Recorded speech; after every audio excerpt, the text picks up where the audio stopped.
बिस्मिल्लाहिर्रहमानिर्रहीम। नमाज में वसवसे बहुत आते हैं, कैसे भगाया जाए?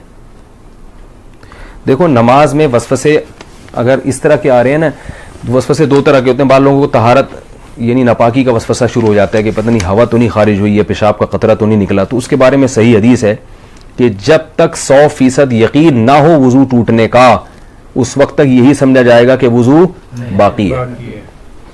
अब जो वसवसे का मरीज है उसको ये शुबा होता है पता नहीं मुझे 100% यकीन हो रहा है कि नहीं हो रहा है। तो उसका उलमा ने हल लिखा है कि अगर आप कसम उठा के कह सके ना, कोई उस वक्त पूछे कि भाई आपकी हवा खारिज हुई है या पेशाब का कतरा निकला है, तो आप कसम उठा के बोले अल्लाह की कसम हवा खारिज हुई है, तो ये इसकी अलामत है आपको 100% यकीन है। यानी अगर आप कसम उठा सकते हो तो कहा जाएगा कि वजू टूटा है। लेकिन जो वहमी है ना, वो कहेगा पता नहीं मैं कसम उठा सकता हूं कि नहीं उठा सकता। ये भी होता है। अगर कोई इस वक्त मुझसे पूछे तो मैं क्या कसम उठा सकता हूं, तो याद रखो अगर आपको इसमें डाउट हो रहा है, इसका मतलब है आप कसम नहीं उठा सकते। क्योंकि जब आदमी को यकीन होता तो कहते अभी रात का वक्त है ना, मैं आपसे पूछूं भाई जोहर है या रात है, तो आप कसम उठा के फौरन, कोई कितना ही वहम का मरज हो, आप कसम उठाने में हिचकिचाओगे नहीं। तो अगर ये हो रहा है पता नहीं कसम उठा सकता हूं, तो ये इसकी अलामत है कि आप कसम नहीं उठा सकते और आपका वुजू नहीं टूटा।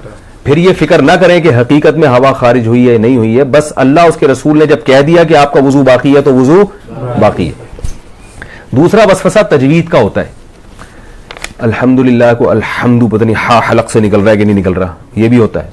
इतनी जोर जोर से पढ़ते हैं कि साथ वाले के लिए नमाज पढ़ना मुश्किल हो जाता है। तो ऐसे वसवसे के मरीज को चाहिए बस जल्दी से पढ़ लिया करे। किसी ने बड़ा अच्छा मलफूज भेजा हजरत डॉक्टर अब्दुल हई रहमतुल्लाह अलैह का, कि उनके पास एक शख्स आया और कहने लगा मेरे तो सजदे ही बेकार हैं, मेरी तो नमाज ही बेकार है, नमाज में दिल ही नहीं लगता और वसवसे आते हैं, पता नहीं कहाँ तवज्जो होती है, ऐसी नमाज का क्या फ़ायदा, ऐसे सजदों का क्या फ़ायदा। उन्होंने कहा ये जो तुम अजीब सी और अजीब से सजदे कर रहे हो जिसमें तुम्हें वसवसे आ रहे हैं, क्या ये सजदा मुझे कर सकते हो ऐसा सजदा? उन्होंने कहा नहीं, ये तो नहीं कर सकता।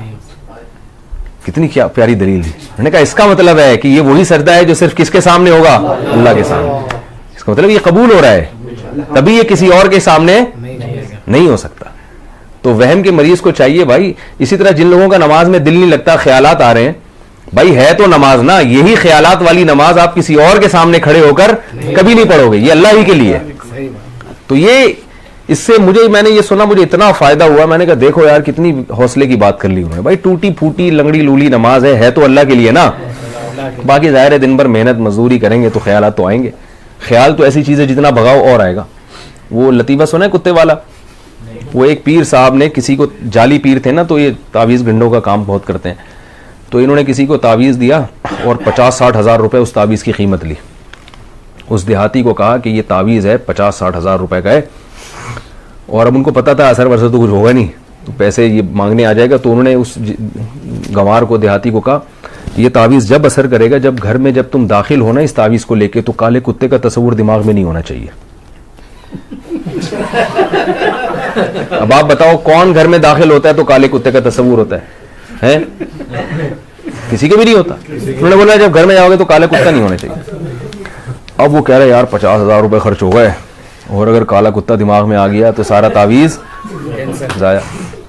अब वो बार बार कह रहे यार ये काला कुत्ता निकले किसी तरीके से, छिटक रहा है यूं करके काला कुत्ता। वो जितना निकालोगे उतना ही दिमाग में आ रहा है। अब घर की दहलीज पे पहुंच गया तो यूं यूं करके कुत्ता निकाल रहा है, कुत्ता निकाल रहा है, और आ भी काला ही रहा है। कह रहे कमबख्त, एक तो आ भी कुत्ता रहा है और ऊपर से काला ही आ रहा है। भाई 3 दिन तक ये करता रहा है, घर में दाखिल ही नहीं हो रहा, बच्चों को बाहर निकाल दिया, खाना इधर ही दो मुझे, जब कुत्ता निकलेगा तो घर में दाखिल होगा मैं। लेकिन कुत्ते ने तो और घुसना था। बिल आखिर यही हुआ कि घर में गया तो जहन में कुत्ता था।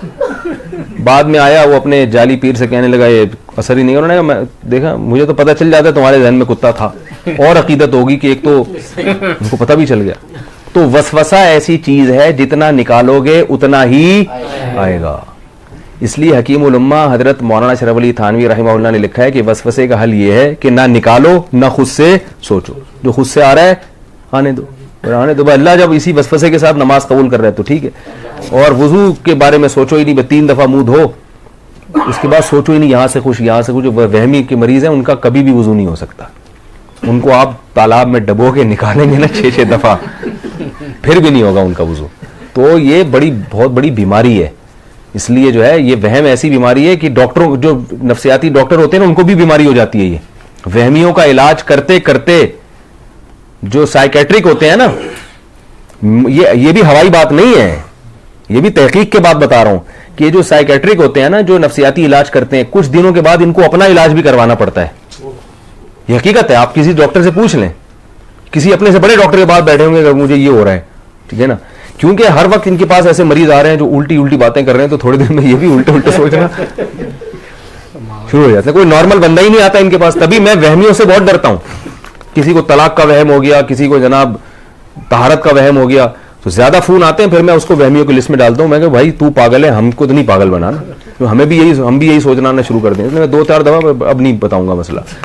तो वो क्या हुआ था, वो इसी तरह एक बंदा गया, उसको वहम हो गया था कि मैं बंदर हूं। तो वो डॉक्टर साहब के पास गया, डॉक्टर साहब मुझे वहम है कि मैं बंदर हूं। डॉक्टर ने कहा पंखे से नीचे उतरोगे तो बात करूंगा ना भाई मैं। तो वो एक और है ना कि एक डॉक्टर, एक आदमी, उसको 1 के 2 नजर आते थे। डॉक्टर के पास गया कि मुझे 1 के 2 नजर आते हैं, कोई इलाज बताएं। डॉक्टर ने कहा आप तीनों को ये बीमारी है क्या? आप तीनों आदमी को ये बीमारी।